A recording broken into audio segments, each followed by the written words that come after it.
UFC 295 has ended, but its craze is still there. After watching one of the best PPV this year, the question is what's next for these biggest winners and losers of UFC 295? Let's try to find out. I'm the guy with the Indian accent and you are on Fightbook.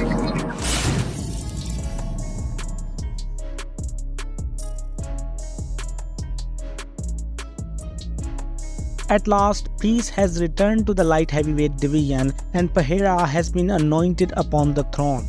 The dust is settling after UFC 295, and although Pereira called out Israel Adesanya, he has got one mandatory dispute to deal with in the division as the former champion Jamal Hill comes back to the title picture and is looking to return in mid-2024. Dana White has also confirmed this fight, so this clash between them will be far more exciting than expectations because Hill is very underrated and indeed is a more difficult challenge than Jiri Prochazka.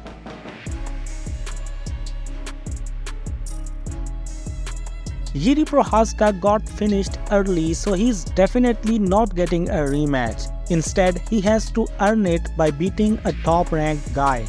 In the current situation in the light heavyweight division, every top-ranked guy is booked except Nikita Krylov, who is currently riding a 3-fight win streak and stands right behind top 5. Last time he fought in March and is still waiting for a higher-ranked opponent. It's a good option for Jiri Prochazka if he wanna stay active, but if I were him, I would like to wait till January for the results of Pavlovich vs Rakic and Walker vs Magomedov to fight one of them. Why? Because beating Krylov won't be a guaranteed title shot, but beating the winner of one of these two fights would definitely be.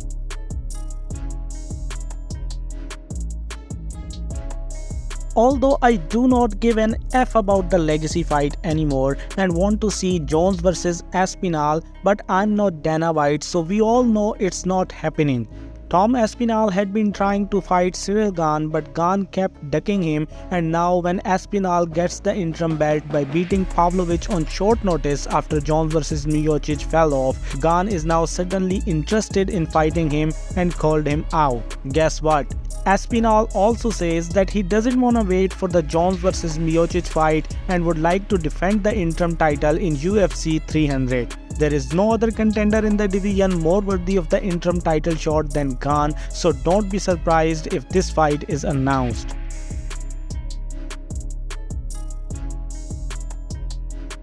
In the current situation of the heavyweight division, Pavlovich has only two good options to get back in the win column as well as in the title contention. Number 6 Alexander Volkov and number 7 Jailton Almeida.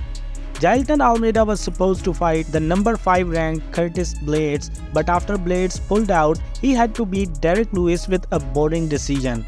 Fans were excited for Almeida vs Blades and still wanted to get rebooked. But even if it doesn't happen, Pavlovich should choose Volkov over Almeida. Although Volkov is ranked above Almeida and riding a 3-fight win streak, he is not as serious of a threat as the boring Brazilian version of Khabib. So Pavlovich vs Volkov is the best and most profitable fight for both parties, which have to be announced as soon as possible.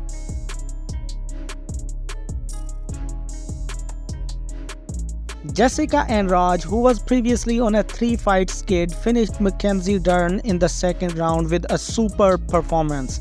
But did it put her into the title contention? Not at all. She needs at least one more win just like this one to get back into the title contention. Yan Xiaonan and Tatiana Suarez are already in the contention, Lemos has already got her ass beaten by her, and Esparza is ranked too high to accept danger in Andrade. So the best and most sensible fight for her is now number 7 ranked Marina Rodriguez. Rodriguez was also in the contention once but lost 2 fights straight and then managed to get back into the win column when she beat Michelle Waterson 2 months ago. So her position is almost the same as Jessica Andrade, where she also needs a fight which can put her back into the title contention. So this fight could be beneficial for both and the winner could definitely be given a title shot or at least a contender match.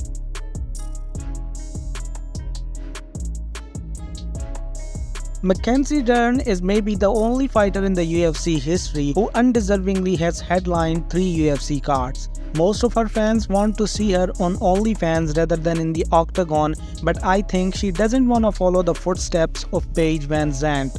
Anyway, the potential for her to become a title contender has ended, and now we know she is merely a gatekeeper. There was another strawweight fight in UFC 295 where Lupi Godinez broke the record and became the only female fighter in UFC history to get 4 wins in a calendar year when she beat top 10 Tabitha Ricci. With this 4-fight win streak, she is now ready to climb up and to be tested against a tougher challenge like Dern. This fight, if happens, will prove if there is still hope for Dern to become a title contender or she would just give way to this rising star in Lupi Godinez.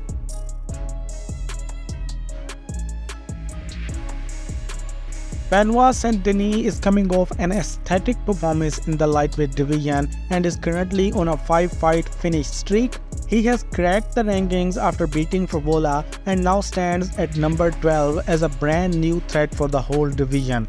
By the way, he has called out Mateusz Gamrot, which is indeed a dumb call out because Gamrot is currently in a title contention and wouldn't accept a fight outside of top 10 or even top 5. So the next step up for him would most probably be the number 11 ranked Jalen Turner, who is now on a 2-fight losing streak. But the fun fact is that before this skid, Turner was also on a 5-fight finish streak just like Saint-Denis. Turner's 2 straight losses from Gamrot and Hooker both were split decision losses, so if Turner doesn't want to go to the decision this time, there is no perfect match other than Saint-Denis.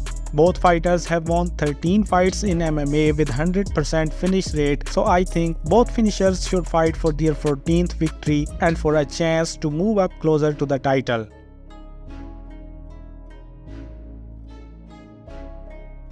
Matt Frevola was never respected among fans as a ranked fighter, and some toxic fans used to call him lucky. And maybe the UFC also thinks the same because as soon as he lost this fight, he got kicked out of the rankings.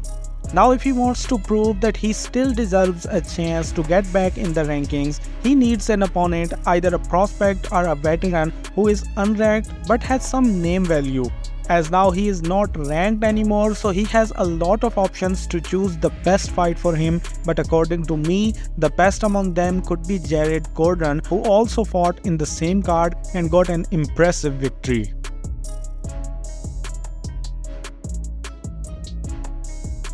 Although Steve Erceg fought in the prelims, still he is worthy to be talked about. Steve Erceg made his UFC debut against an undeservingly ranked David Dvorak on short notice and defeated him to secure himself in the top 15 in just 1 fight. And now he has won his 2nd fight by dominant decision against an unranked fighter. He still needs to build on his skills, as the 2 fighters he has beaten on decision aren't worthy enough to get him some hype.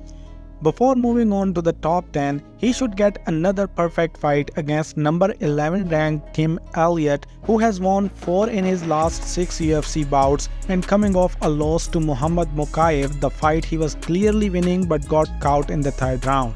Therefore, he also needs an opponent lower than him, while Erceg needs to be tested against a higher ranked skilled veteran like Tim Elliott. And that's all for now. Hit the like button if you enjoyed the video and share it with your friends if you agree with my matchmaking. Give your feedback in the comment section and I'll see you in the next video. So till then, do whatever you want.